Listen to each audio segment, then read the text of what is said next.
नमस्कार दोस्तों, मैं सोनी सिंह अपने YouTube चैनल में आप सभी का हार्दिक अभिनंदन करती हूँ।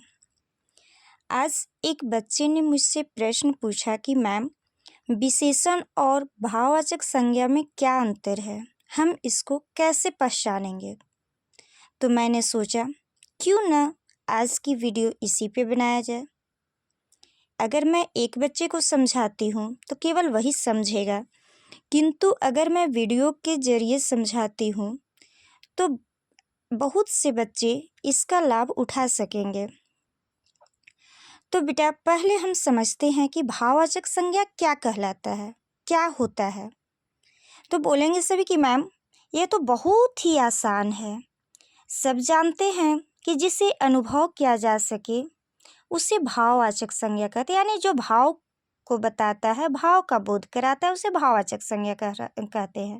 बिल्कुल सही हो अपनी जगह में आप, लेकिन थोड़ा सा मेरे जरिए भी समझ लो, मैं कैसे इसे समझाती हूँ।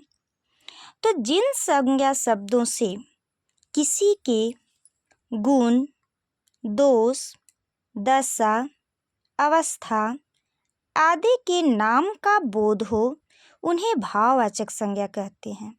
ध्यान देंगे, आदि के नाम का बोध हो, यानी जो गुण के नाम का बोध हो उसे हम भाववाचक संज्ञा कहते हैं। किंतु जिन शब्दों से किसी वस्तु के गुण, दोष, दशा, दिशा, रंग, गंध, अवस्था आदि का बोध हो, यहाँ उसके नाम का बोध हो रहा था, यानी जो गुण है उसे हम विशेषण कहते हैं, लेकिन जब वह गुण के नाम को बोध करवाता है, नाम के बारे में बताता है, तो हम उसे भाववाचक संज्ञा कहते हैं। लेकिन यहाँ तक आपको समझ में नहीं आया, ठीक है। जैसे हम कुछ यहाँ पे लिए हुए हैं, विशेषण और भाववाचक संज्ञा।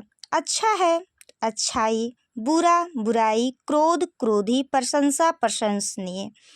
तो इस तरह से कुछ ऐसे शब्द हैं जो बचपन से, यानी जन्म से कहा जाए, जो जन्म से विशेषण है और उसमें प्रत्यय लगा करके हम भाववाचक संज्ञा बनाते हैं।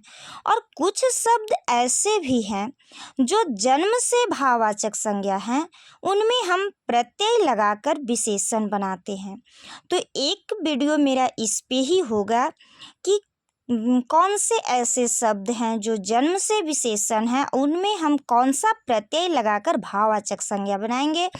और भाववाचक संज्ञा जो जन्म से ही भाववाचक संज्ञा है, जैसे क्रोध, इसमें हमने ई प्रत्यय लगा के विशेषण बनाया, क्रोधी। यह प्रशंसा, इसमें ये प्रत्यय लगाए तो प्रशंसनीय। तो इस तरह के कौन से शब्द हैं जिनमें हम कौन सा प्रत्यय लगाएंगे तो वह विशेषण और भाववाचक संज्ञा में बदलेगा। फिलहाल हम इसे समझ लेते हैं कि विशेषण और भाववाचक संज्ञा को हम समझेंगे कैसे। बच्चों के पास इतनी पेशेंस नहीं होती है कि वे इतना टाइम दे सकें कि इतनी लंबी क्लास को एक बार में समझ सकें। सभी बच्चे चाहते हैं कि हम जितना जल्दी से शॉर्ट में समझें। तो बिल्कुल सही है, मैं भी आई हूँ वही लेकर के। अब देखिए, रोहन तुम्हारी प्रशंसा कर रहा था। रोहन प्रशंसनीय व्यक्ति है। तो अभी हमने यहाँ पे प्रशंसा और प्रशंसनीय लिख दिया, तो आप कह दिए कि मैम यह तो विशेषण है, क्योंकि रोहन तुम्हारी प्रशंसा कर रहा था, तारीफ कर रहा है, गुण बता रहा है। तो यहाँ पे जब गुण बता रहा है तो उस गुण को प्रशंसा कहते हैं, लेकिन उस गुण का नाम क्या हो गया? तो प्रशंसनीय हो गया। लेकिन मैम हमको नहीं समझ में आ रहा है यहाँ पे क्या हुआ। बिल्कुल, तो बेटा आप इतना तो जरूर समझे होंगे, आपको बताया गया होगा कि विशेषण, विशेष, प्रविशेषण। विशेषण के अंतर्गत क्लास में हम 3 चीज समझते हैं।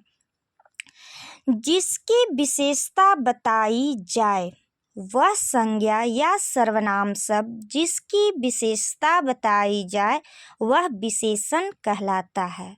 कहने का मतलब है कि विशेषण हमेशा अपना जुड़वा भाई विशेष्य के साथ में ही आता है, कभी भी वह बिना विशेष्य का नहीं आ सकता है। और विशेष्य क्या होता है? तो तो संज्ञा या सर्वनाम शब्द। अब देखो यहाँ पे रोहन तुम्हारी प्रशंसा कर रहा था। तुम्हारी यहाँ पर सर्वनाम पहले आ गया है। बोलोगे कि मैम यहाँ भी तो साथ में है। बिल्कुल नहीं, हमने कहा कि विशेषण के बाद विशेष्य आता है जिसकी विशेषता बताई जाए। अगर उस तरह से कहें तो कर रहा था, करना की विशेषता यहाँ पे प्रशंसा हो गया, क्रिया की हो गया। बट हम संज्ञा सर्वनाम की बात कर रहे हैं। प्रशंसनीय व्यक्ति है। अब व्यक्ति क्या हो गया, तो संज्ञा शब्द हो गया और इस संज्ञा की विशेषता बता रहा है, यानी यह विशेष्य है। तो यहाँ पर विशेषण और विशेष्य साथ में आया।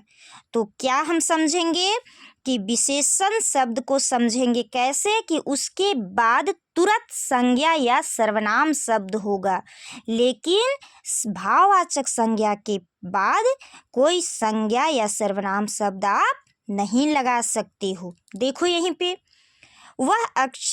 राम अच्छा लड़का है। राम अच्छाई लड़का है, क्या यह सही हुआ? नहीं। राम अच्छाई लड़का है, ये सही नहीं हुआ।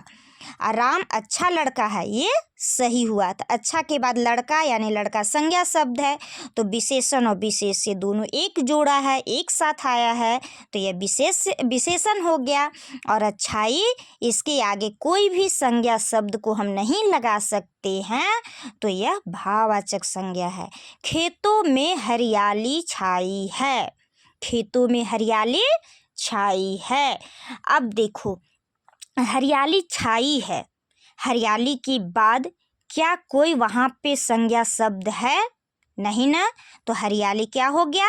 भाववाचक संज्ञा हो गया। धन्यवाद। अगर मेरा वीडियो अच्छा लगा हो, आपके लिए यूजफुल होगा, तो प्लीज़ हमारे चैनल को सब्सक्राइब करें, लाइक करें, शेयर करें और ढेर सारा प्यार दें। धन्यवाद।